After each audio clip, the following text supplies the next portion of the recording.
All lines have been placed on mute to prevent any background noise. After the speaker's remarks, there will be a question and answer session for members of the investment community.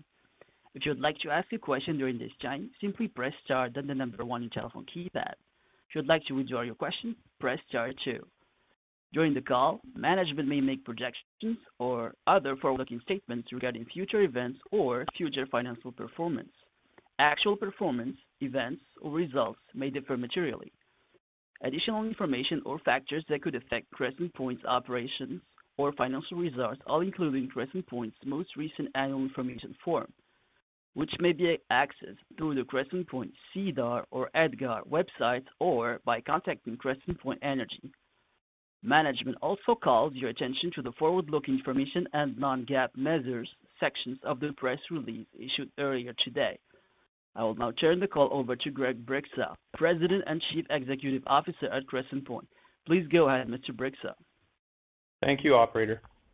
I'd like to thank everyone for joining us today to learn about our strategic acquisition in the CPJ Duvernay area of Alberta. This call will speak solely to the acquisition. Our year-end results will be released next week on February 24th, as originally planned. Joining me today on the call are Ryan Gritzfeldt, Chief Operating Officer, and Ken Lamont, Chief Financial Officer. Before we discuss the acquisition, I'd like to rewind a bit and emphasize the key pillars that have been our focus for the past few years. Since 2018, this management team has been relentless in pursuing initiatives to strengthen our balance sheet and enhance our sustainability.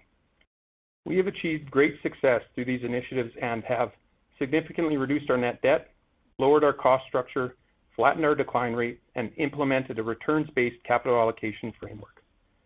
While we continue to pursue additional internal efficiencies, we also realize there is potential to build upon our success through inorganic opportunities. By acquiring Shell's CPJ Duvernay assets, we add a new core area to our portfolio that fits strongly with our asset criteria centered on low-risk plays with attractive returns, scalability, free cash flow generation, and strong market access. This accretive acquisition improves our free cash flow generation and reduces our leverage ratios. It also provides us with over 10 years of drilling inventory and enhances our ESG profile as the assets carry minimal liabilities and operate with relative low emissions intensity. We view these assets as low risk, and given the delineation work that has been completed over the past decade, we believe the future development will be highly repeatable. Furthermore, we will retain and have access to both owned and third-party infrastructure, reducing our expected future capital requirements. Altogether, I believe the potential of this asset, combined with Crescent Point's proven track record in operational excellence and technical innovation, will further enhance shareholder value over the long term. I'll now provide a bit more color on the assets included in the transaction and why they are such a good fit within our portfolio. In assessing these assets, we were particularly attracted to the high-quality reservoir characteristics, including favorable downhole pressures and pay thickness. These assets are currently producing approximately 30,000 BOE per day and are strategically located in the heart of the condensate-rich fairway. Production is primarily comprised of high-margin light oil condensate with a low royalty rate of approximately 5% and operating expenses of $7.25 per BOE, both of which are below our corporate average. This is a large oil-in-place reservoir that we plan to develop at conservative well spacing of 600 meters. We have internally identified approximately 200 net drilling locations, which are primarily 2-mile horizontal wells, of which 36 are currently booked on a 2P basis. These locations are situated across approximately 500 net sections of contiguous land in the CPJ area, which is 98% crown and primarily undeveloped. The economics of the expected type wells are highly competitive with our current portfolio and are expected to generate full cycle returns of over 25% and well payouts of approximately 2 to 3 years at US $50 WTI pricing. The expected break-even of these wells is in the mid-$30 US WTI range. This addition to our portfolio provides us with added optionality and diversification within our returns-based capital allocation framework and budgeting process. Over time, we plan to further enhance the returns and ultimately the free cash flow generation of these assets through incremental efficiencies and optimization. Over the years, we have gained significant experience in multi-well pad development through various plays with similar geology to the CPJ assets. We have a proven history of realizing efficiencies and will seek to enhance long-term returns in this asset in a similar manner. We are also very excited to integrate our in-house technical expertise with a number of staff from Shell that will provide additional knowledge and experience specific to these assets. As part of the transaction, we will acquire ownership in key infrastructure for future development and market access, in addition to gaining firm takeaway capacity for the play's high-value, liquids-rich production. Our operations team is very excited about the opportunity to develop a premier and established play with exceptional untapped development potential. To realize this opportunity, we have structured an agreement that will continue to protect and strengthen our balance sheet while also enhancing shareholder value. Total consideration for this acquisition is $900 million, which includes $700 million of cash and 50 million Crescent Point shares. The purchase price equates to less than 3 times net operating income at US $50 WTI pricing and a recycle ratio over 2 times, including future development capital. To provide some sensitivity, given that WTI prices are currently above US $50, every US $1 change in WTI adds approximately $8 million per year of net operating income directly from this asset. Closing of the transaction is expected in April of 2021. The transaction is highly accretive on all per share metrics. In particular, excess cash flow per share nearly doubles during a 12-month period following the closing of the acquisition. This transaction also enhances our netback and reduces our leverage ratios. Our revised 2021 guidance targets annual average production of 132 to 136,000 BOE per day and development capital expenditures of $575 to $625 million. As a result of this acquisition, we expect to generate excess cash flow of $375 to $600 million in 2021, assuming US $50 to $60 WTI for the remainder of the year. At a similar commodity price assumption, our estimated leverage ratio also improves to approximately 2.3 to 1.6 times adjusted funds flow by year-end. Upon closing, we will maintain significant liquidity of approximately $2 billion of unutilized credit capacity and will look to further enhance our financial flexibility by continuing to prioritize our balance sheet with our excess cash flow generation. As you can tell, we are very excited about this opportunity and the new chapter we are writing in the company's future. We believe this acquisition provides us with an incredible opportunity to enter a premier basin through a transaction that is immediately accretive to the company. The Kaybob Duvernay assets fit nicely within our long-term optimal portfolio, which is comprised of a mix of high-return assets that include free cash flow generation through primary production, other free cash flowing assets with secondary or enhanced oil recovery, low decline production, and organic growth opportunities. We plan to remain active in assessing acquisitions and disposition opportunities to further complement our core operating areas and our focused asset strategy. In closing, I'd like to reiterate our core principles of balance sheet strength and sustainability and the benefits of this transaction to both of those pillars. I'll now open the call for questions regarding this transaction from members of the investment community. Operator? Thank you. As a reminder for members of the investment community, if you would like to ask a question, please press star then the number 1 on the telephone keypad. If you would like to withdraw your question, please press star 2. We will pause for a moment to compile the Q&A roster.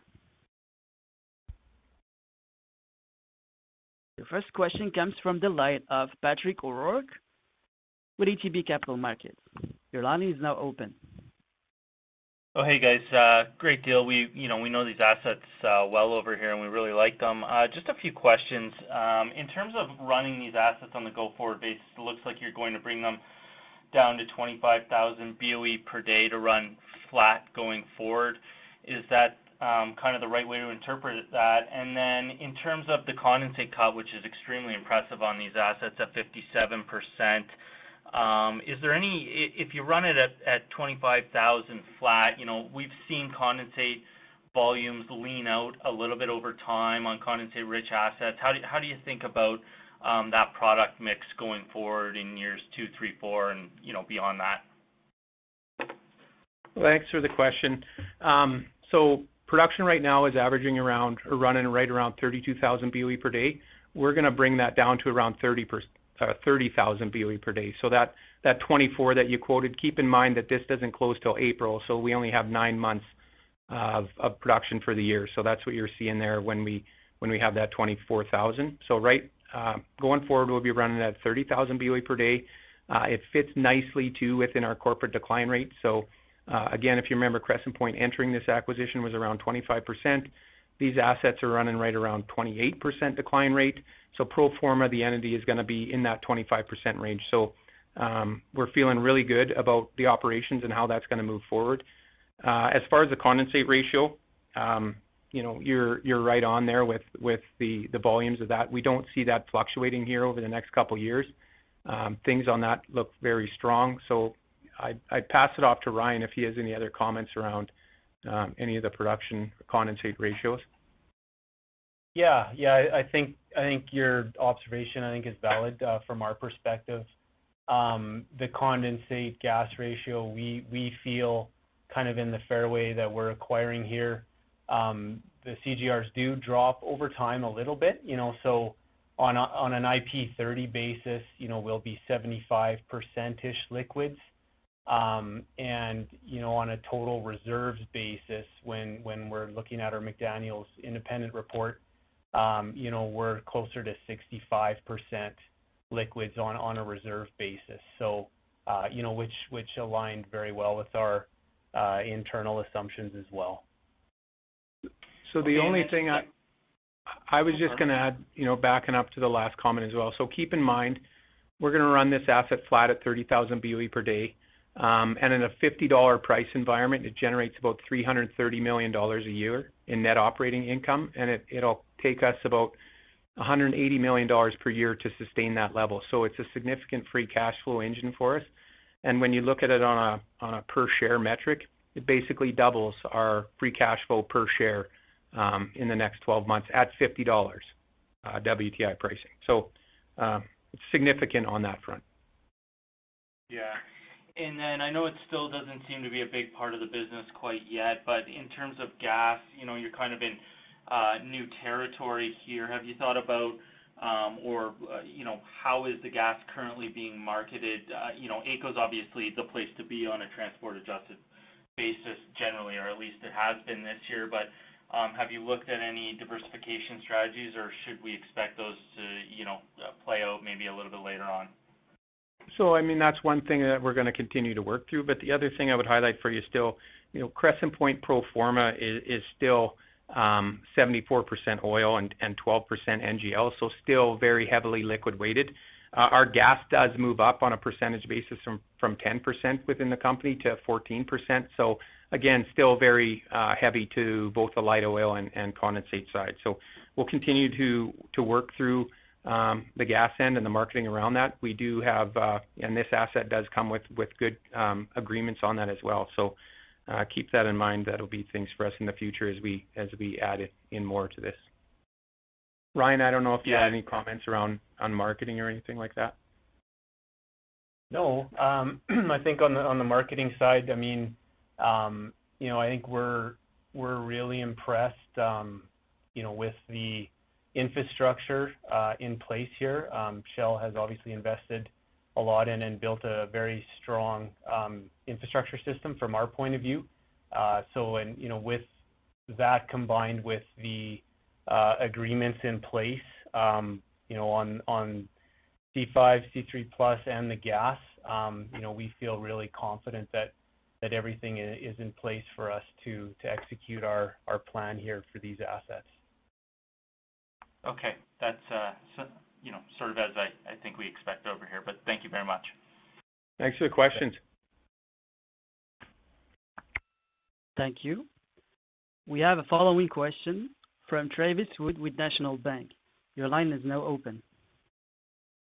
Good afternoon, guys. Couple of questions here. First, just running through some iterations around the sustaining capital. How can we think or back into kind of a decline and what you guys are thinking, kind of a drill, complete, and tie-in well cost for these wells? Okay, so thanks for the question, Travis. And the decline rate, like I was saying, right now is running at about 28% on the asset. Keep in mind they're doing a number of completions right now, and that's flushed up slightly. On a go-forward basis, the pro forma entity will be at about 25% decline. As far as capital costs, right now the capital costs are about $9.5 million, and then on a full cycle basis, they're about $10 million a well. So look for us to really zero in on this, and as we've shown in the past, and whether it's our Uinta asset, our North Dakota assets, as we get into pads and really become efficient, that's where we really start to zero in and drive down those costs. But in the short term, that's how they're running right now at about $9.5 million, and then $10 million full cycle is what I'd say to that. And I don't know, Ryan, again, do you want to add any questions around the DCET? Yeah, I think, Travis, I would just add, I mean, I think, other operators in the past have disclosed well costs that are a little bit lower than this. And I mean, I'm super excited for our teams to combine our expertise, with the knowledge of certain Shell staff that we'll be integrating into our organization. And I'm sure we'll work hard to drive cost improvements and increase our returns. And like Craig said, I mean, this is kind of similar depth, to our North Dakota and our previous Uinta assets. Same kind of frac sizes as our Uinta assets. We've drilled a handful of our own East Shale Duvernay wells, and on the surface side, this is actually really close proximity to our Swan Hills play. So, I think we're familiar with the area. We have a lot of expertise and experience to add, and we're really excited to get in here and work with some new service providers and infrastructure partners to carry out our plan. Okay, perfect. And then around spacing, I know you kind of talked about inventory with about 600 meters spacing. Do you have a sense on the developed sections, what Shell was running, what some of their technical teams thought was an optimal kind of development scheme or a drilling schematic for the region? Ryan, I'll pass that to you. Do you want to handle that? Yeah, really good question, Travis. I think, honestly, one of the reasons we became very interested in this reservoir and this basin was we were looking at it as an analog to our own East Shale Duvernay play, to look at, more historical production here to get a better feel for EURs, proper spacing, frac designs, and then, quickly learned that, that this reservoir, kind of like Craig mentioned, had, high pressure, thick pay, large hydrocarbon in place, higher liquid yields. We're more, in the volatile oil window here, resulting in, strong economics and returns. And there are actually various spacing developed throughout sections on the acreage. And so, I think based on us analyzing all of that data, we do feel confident that, starting at 600 meter spacing go forward is a conservative approach, and, hopefully, technically the right way to get the highest returns out of this place. So, yes, they did have various spacing. And, from our analysis, we feel that 600 meter spacing is probably the way we're going to develop this.